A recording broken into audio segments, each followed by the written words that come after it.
नमस्कार दोस्तों, insurance technical पर आपका बहुत बहुत स्वागत है। यहाँ आपको मिलती है सिर्फ और सिर्फ इंश्योरेंस की जानकारी इंश्योरेंस प्रोफेशनल के द्वारा, वह भी बिल्कुल आसान भाषा में। आज की चर्चा का विषय है एलआईसी का न्यू जीवन लक्ष्य प्लान टेबल नंबर 733। दोस्तों, एलआईसी का जीवन लक्ष्य प्लान एलआईसी के सबसे ज्यादा बिकने वाले प्लान में से एक है। जीवन लक्ष्य प्लान पहले टेबल नंबर 833 के नाम से उपलब्ध था। उसके बाद इसका टेबल नंबर बदलकर 933 हुआ और उसके बाद कुछ बदलाव के साथ अक्टूबर 2024 से इसका टेबल नंबर 733 हो गया है। आज इस वीडियो में हम इस न्यू जीवन लक्ष्य पॉलिसी टेबल नंबर 733 को डिटेल से जानेंगे। सबसे पहले जीवन लक्ष्य पॉलिसी के बेसिक स्ट्रक्चर को समझते हैं। जैसा इस पॉलिसी का नाम है जीवन लक्ष्य, वैसे ही इस पॉलिसी को डिजाइन किया गया है। अर्थात यदि आपने अपने लाइफ का कोई भी फाइनेंशियल गोल जीवन लक्ष्य पॉलिसी से प्लान कर लिया तो वह पूरा होकर रहेगा, चाहे बीमा धारक रहें या ना रहें।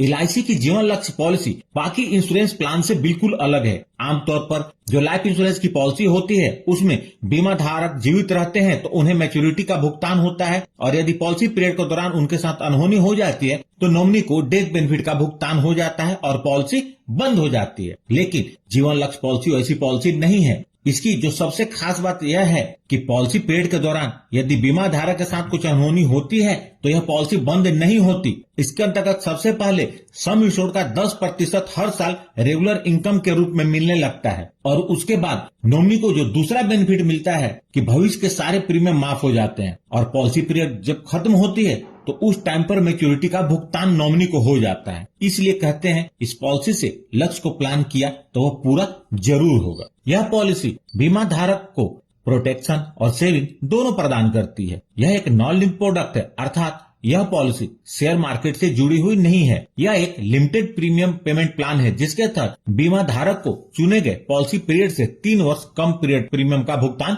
करना होता है। यह एक विद प्रॉफिट प्लान है जिसके अंतर्गत एलआईसी अपने फाइनेंशियल परफॉर्मेंस के अनुसार प्रॉफिट को वेस्टेड सिंपल रिवर्सनरी बोनस और फाइनल एडिशनल बोनस के रूप में बीमा धारक के साथ शेयर करती है। आइए सबसे पहले बात करते हैं इस पॉलिसी को लेने के लिए आवश्यक मापदंड के बारे में। इस पॉलिसी को लेने के लिए जो मिनिमम एज एट एंट्री है वह है 18 वर्ष। मतलब 18 वर्ष से कम उम्र के बच्चों को यह पॉलिसी नहीं दी जा सकती। मैक्सिमम एज एट एंट्री है 50 वर्ष। मतलब 50 वर्ष 6 महीने से अधिक उम्र वाले व्यक्ति को यह पॉलिसी नहीं दी जा सकती। मिनिमम एज एट मैच्योरिटी, यानी कि मैच्योरिटी के समय बीमा धारक की उम्र कम से कम कितनी होनी चाहिए, तो वह है 31 वर्ष। मैक्सिमम एज एट मैच्योरिटी वह है 65 वर्ष। Policy term, minimum policy term 13 वर्ष का है और मैक्सिमम पॉलिसी टर्म 25 वर्ष का है। इस पॉलिसी के अंतर्गत आप 13 वर्ष से लेकर 25 वर्ष तक का पॉलिसी टर्म ले सकते हैं। प्रीमियम पेमेंट टर्म, इस पॉलिसी का जो प्रीमियम पेमेंट टर्म है वह पॉलिसी टर्म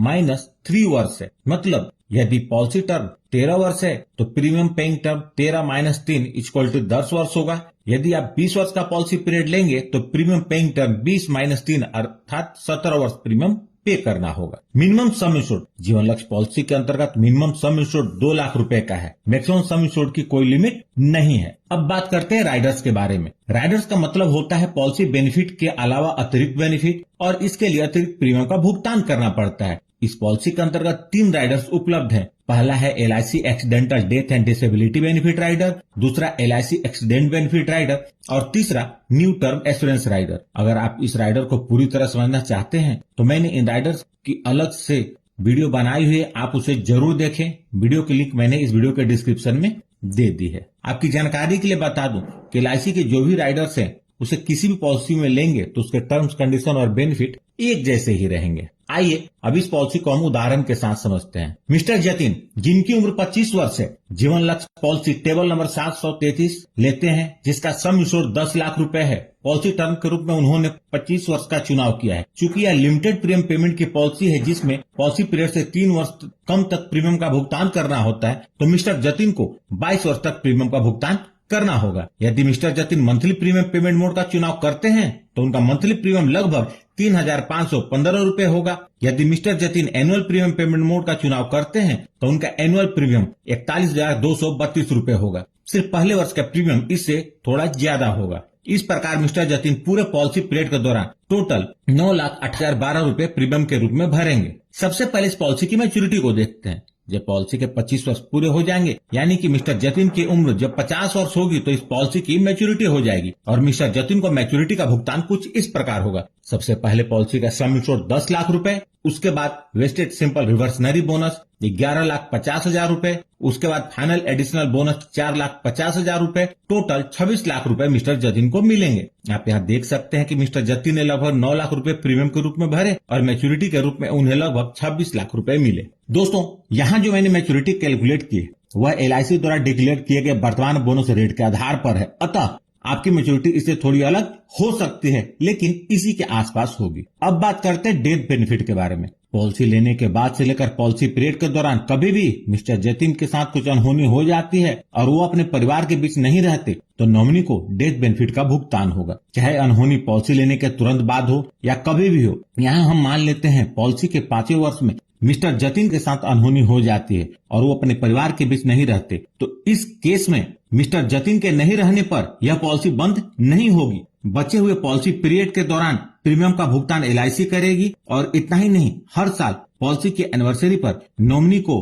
पॉलिसी के 5 वर्ष पूरे होने से लेकर पॉलिसी के 24 वर्ष पूरे होने तक रेगुलर इनकम का बेनिफिट मिलेगा, जो कि सम इंश्योर्ड का 10% अर्थात 1 लाख रुपए होगा। मतलब नॉमिनी को LIC की तरफ से हर साल 1 लाख रुपए मिलेंगे और जब पॉलिसी के 25 वर्ष पूरे हो जाएंगे तो नॉमिनी को मैच्योरिटी भी मिलेगी। इस केस में सम इंश्योर्ड के रूप में सम इंश्योर्ड का 110% मिलेगा, यानी कि 11 लाख रुपए, और बोनस जैसा पहले बताया था वैसा ही मिलेगा। तो नॉमिनी को टोटल मैच्योरिटी के रूप में लगभग 27 लाख रुपए मिलेंगे। ग्रेस पीरियड का मतलब होता है प्रीमियम को भरने के लिए अतिरिक्त समय। इस ग्रेस पीरियड के दौरान भी पूरी कवरेज बनी रहती है और इस दौरान यदि क्लेम आता है तो LIC उसका भुगतान करती है। यदि बीमा धारक ने ईयरली या हाफ ईयरली या क्वार्टरली प्रीमियम पेमेंट मोड चुना है तो उन्हें अतिरिक्त समय 30 दिनों का मिलता है। यदि बीमा धारक ने मंथली प्रीमियम पेमेंट मोड का चुनाव किया है तो उन्हें ग्रेस पीरियड 15 दिनों का मिलता है। सरेंडर वैल्यू, इस पॉलिसी के 1 वर्ष के प्रीमियम का भुगतान करने के बाद बीमा धारक पॉलिसी को सरेंडर कर सकते हैं, लेकिन एक बात का ध्यान रखें, जब भी आप पॉलिसी को सरेंडर करेंगे फिनेंशियली आपको नुकसान होगा, इसलिए सोच समझकर उतने ही सम इंश्योर्ड की पॉलिसी लें ताकि पॉलिसी को सरेंडर करने की आवश्यकता न पड़े। लोन फैसिलिटी, इस पॉलिसी के अंतर्गत लोन की सुविधा उपलब्ध है जो कि पॉलिसी के अंतर्गत 1 वर्ष के प्रीमियम भुगतान करने के बाद मिलती है। लोन का अमाउंट इस बात पर निर्भर करेगा कि पॉलिसी कितने साल चली है और उसका सरेंडर वैल्यू क्या है, जिसे आप इस टेबल में देख सकते हैं। टैक्स बेनिफिट, इस पॉलिसी के अंतर्गत जो प्रीमियम का भुगतान होता है वह इनकम टैक्स के सेक्शन 86 के अंतर्गत एग्जम्प्टेड है और जो मैच्योरिटी या डेथ बेनिफिट के रूप में अमाउंट पेड होता है वह इनकम टैक्स के सेक्शन 10(10)(d) के अंतर्गत कंप्लीटली टैक्स फ्री होता है। तो यह थी न्यू जीवन लक्ष्य पॉलिसी की जानकारी। यदि आपके पास कोई सवाल है या सुझाव है तो उसे कमेंट बॉक्स में लिखें। यदि वीडियो अच्छी लगी हो तो प्लीज इसे लाइक करके मुझे प्रोत्साहित जरूर करें। और सबसे महत्वपूर्ण, यदि आपने इस चैनल को अभी तक सब्सक्राइब नहीं किया है तो कर लें और जुड़ जाए हमारे साथ इंश्योरेंस प्रोफेशनल से इंश्योरेंस की जानकारी के लिए, और साथ में बेल आइकन को भी क्लिक कर दें और ऑल सेलेक्ट कर लें ताकि जब भी मैं न्यू वीडियो अपलोड करूं उसकी नोटिफिकेशन तुरंत आप तक पहुंच जाए। और अंत में अपना कीमती समय निकालकर इस वीडियो को देखने के लिए आपका बहुत बहुत धन्यवाद।